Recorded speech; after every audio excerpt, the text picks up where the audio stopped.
Why do people buy products anyway? Well, they want a transformation. They want an identity. So they buy products to increase their odds of certainty. Does that make sense? Mm-hmm. You can go get a gym membership to get fit, but you'll hire a personal trainer to increase your odds of certainty. Right. So when you're seeking certainty, you'll pay a really high price for that. Yep. You know, if I want to trade stocks. It's why I joined Driven. Right. It's why people join masterminds. Right. It's why people are in Ignite. You know, so around people who've already been there, done it. If I was going to trade stock and there was a way for me to afford to be able to go sit next to Warren Buffett all day, right? I'd do it. And it's Dan Fitzpatrick in our world, right? It's Dan Fitzpatrick. Or Marcus Highcutter. I would do that. Yeah. You know, because it's dumb not to. It's going to increase your odds of certainty. Yeah. They also buy things for status. They buy things to increase their status. So that might be a certification. That might be a badge that you could put on your LinkedIn. It's the shoes, the Louboutins, They're red bottoms for a reason. Right. They're not, right. You know, they're not black bottoms like everybody else.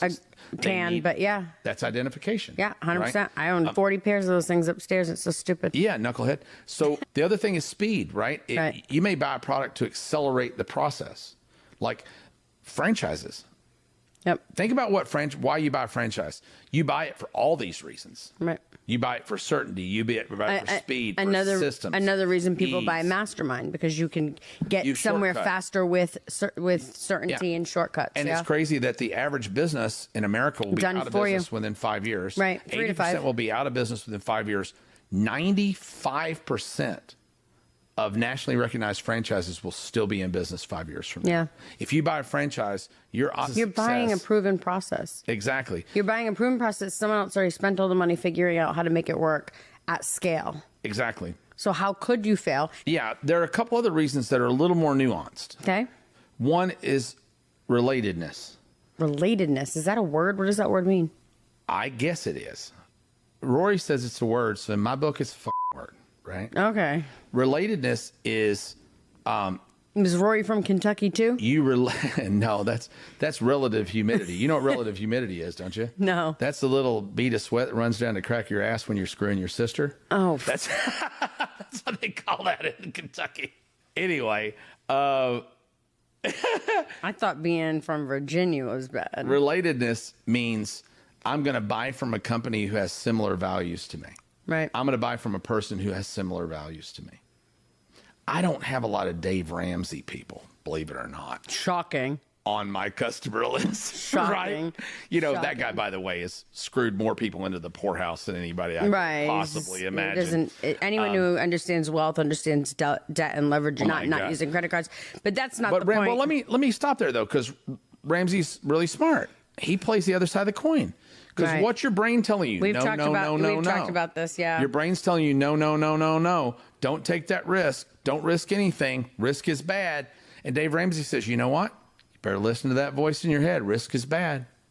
You better save. You better tithe to your church. And you better not. Right. You better not take any risk Jesus at all. is coming. Just go spend it all. What's the problem? God will provide. Oh, my gosh. There's a great song I got to play you called Jesus is Coming. It's really very funny song. Anyway. I'm excited. Yeah, I'll bet. The other is comparison, which is really interesting. So people do buy relatedness, like The Honest Company, Jessica Alba's company. They were a client of ours at Digital Marketer. My God, man. The Honest Company is a great company. It was just a mom that wanted cleaner stuff, and they liked her. And that's the reason celebrity endorsements work. If you pick the wrong celebrity to endorse your product, it can really hurt your brand. Right. Pick the right celebrity. It's great, right? One thing is comparison. Roy told me this thing that was just amazing, that Rolls Royce, they have the account for Rolls Royce. Rory Sutherland, by the way, is head of Ogilvy International's creative department. The largest advertising agency think tank in the world, 70,000 employees, and Roy's the top cat. So, but one of the accounts that they keep around almost as a legacy, because David Ogilvy had it, was Rolls Royce. And comparison is amazing. Contrast. Not comparison, contrast is really the word I was looking for. Rolls Royce used to do all the auto shows. Well, everybody would ogle around the Rolls Royces because people don't get to see Rolls Royces that much. I had one for a number of years, and it was awesome. And I had a Ferrari and all these things. I don't ain't shit anymore. But they're beautiful automobiles. They're like a work of art, right? But they stopped doing auto shows. You know why? They didn't sell any cars. Everybody else at the auto show sold cars except Rolls Royce. They almost never sold a car. Everyone else around them sold lots of cars because of contrast. When you saw a $440,000 Rolls Royce and you walked next door and saw a really nice Mercedes-Benz for $90,000, you went, man, that's almost as nice as a Rolls Royce. I want one of those. And the Mercedes guy killed it at the Rolls Royce guy's expense. Rolls Royce started doing private yacht shows and private aircraft shows. So now you go out and walk into a $10 million airplane or a $100 million yacht, and you come off and there's a Rolls Royce there, and you say, how much is that? And they go, oh, it's $400,000. I said, fuck it, I'll take 3. Contrast. Right. So where you set yourself in the competitive landscape really matters.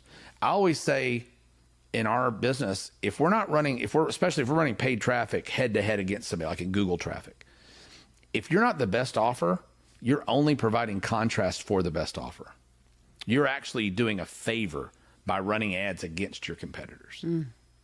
If you go out, there's a guy named John Nash, A Beautiful Mind. I don't know if you saw that movie or not. It's a great movie. Absolutely. I don't watch TV or movies much, but I've absolutely seen Beautiful Mind. Yeah. What an amazing story. So John Nash's story that won him the Pulitzer, not the Pulitzer, won him the Nobel Prize. Nobel Peace Prize. Was this theory of contrast that basically if a good-looking girl goes in a bar with 2 ugly girls, she's more likely to get even more attention. You know, you can be moderately attractive, but going with 2 people less attractive. Like if I went somewhere with Emma tomorrow, for instance, and we walked into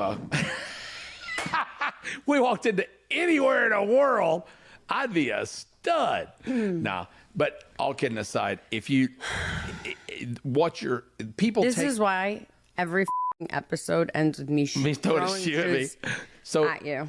So the visual field is the visual field.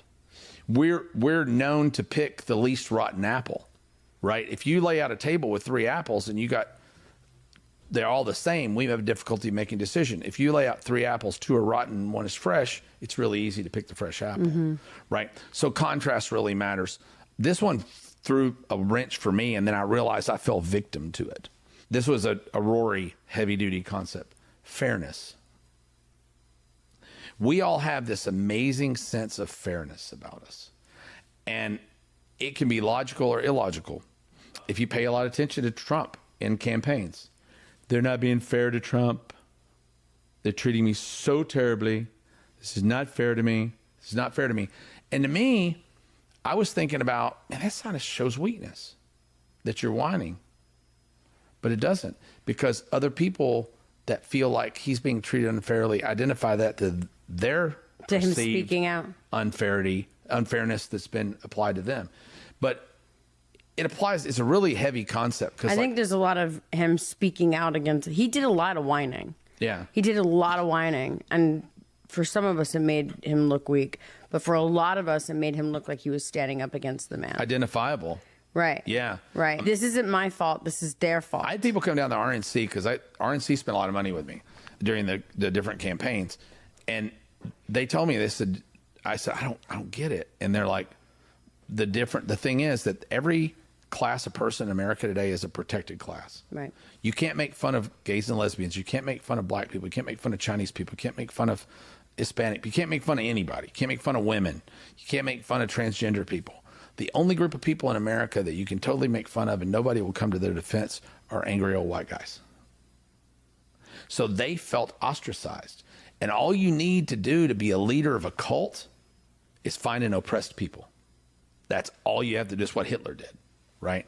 You find an oppressed people. And if you've got an oppressed people and you will take the mantle to speak for them, you'll be a leader, you know. At least amongst them. Yeah, I bought a Rolls Royce when I made my first really big exit, first 8-figure exit. I bought a Rolls Royce. I could have bought a Rolls Royce way before then. But we lived in a neighborhood of moderately priced homes with some upper blue collar, middle white collar management people. I felt like if I bought that Rolls Royce, I would look like a jackass in that neighborhood. So I didn't buy one because it wasn't fair to everyone else around me. I can't believe that I fell to that, but we do. And then lastly, exclusivity. We will buy something just because other people can't. And the brands, Absolutely. I'm probably gonna say that wrong. The guy that owns Louis Vuitton, Veuve Champagne, and all that, he gets that, which is why he's oftentimes the richest man in the world from time to time. They're limited. The high-end brands, Gucci, Christian Louboutin, Louis Vuitton, they all have these limited supplies. And I'm not a consumer for much. Right. But when it comes to shoes and purses, Sucker. I am. I hate it, but I am. But Gabe keeps track of when they're coming out. And we have 2 favorite stores. One's in Vegas. They're boutiques. One's in Vegas, one's in New York. And we'll plan trips around launches so I can make sure that they're not the limited edition stuff. This is how nuts it is. And you know it's working against you. I don't care. I know. There's only like one thing I splurge money on. Yeah. And it's shoes and bags. Yeah. But it's just amazing that it's such a powerful concept that people that understand the concept and understand how they're being manipulated still allow themselves to be. I mean, I certainly haven't. It's been over a year since I bought anything. It really has. So you're on detox program. You're on It's kind of like 12-step program right now. At the point that we needed to, and I know you make fun of me for this all the time. So, right. So the point that I needed a room in my house for shoes and bags, I needed like a whole dedicated room. It was probably, and I can't wear any of them. I wear them to bed and I wear them on podcasts. So probably need to stop. Well, it's amazing. I read stories during COVID that the handbag brands and some of the shoe brands, they literally burnt inventory. Yes, that's absolutely they true. They incinerated inventory rather than sell it at a discount because it will degrade the ability to sell at such ridiculous. Like the people that I know, I'm not going to go too nuts into this, but the people that I know, I'll spend money, but I'm not spending stupid car money. I know people that own purses that are over $10,000. I know people that own purses over $50,000. I was going to say, I know people that own the most expensive bag I've ever seen someone that I personally know have was a $72,000 bag. The Birkin. And yep. And I literally wanted to take it out of her hand and smash it over her head and just be like, what is the matter? Why are you so broken? Why do you just do that when you could easily carry a $5,000 purse that would be just... How whacked is that logic? You could have bought 12 $5,000 purses for that, like me. No, okay, all right. I'm going to shut all the way the up now. I have climbed mountain and jumped off. You got this one all to yourself for the rest of the episode. So, all right. So that's kind of some of the reasons why people will buy that are primal. We interrupt this pod to bring you this really special announcement. You need to go right now. Well, maybe do they want to go right now? Want to stop? No, at the end. We don't want to have them stop. Go to trainwreckshow.com. There's lots of bots there, GPT bots that do things for you, that do a lot of your work. So you don't have to work so much and drink more beer. The episode archives are over there. There's all of our resources, worksheets, workbooks. Everything that we've done that we give away is over there. Go get it right now. There's a lot of resources there. Way more resources than you get when you buy a lot of communities, I think. And don't forget to like and subscribe so that you can catch every episode as soon as it hits. We'll send you a notification. It doesn't mean you're liking Emma, by the way, because I know that slows us down on our likes. You can just click and say, I like Perry. You don't have to like Emma. It works the same way.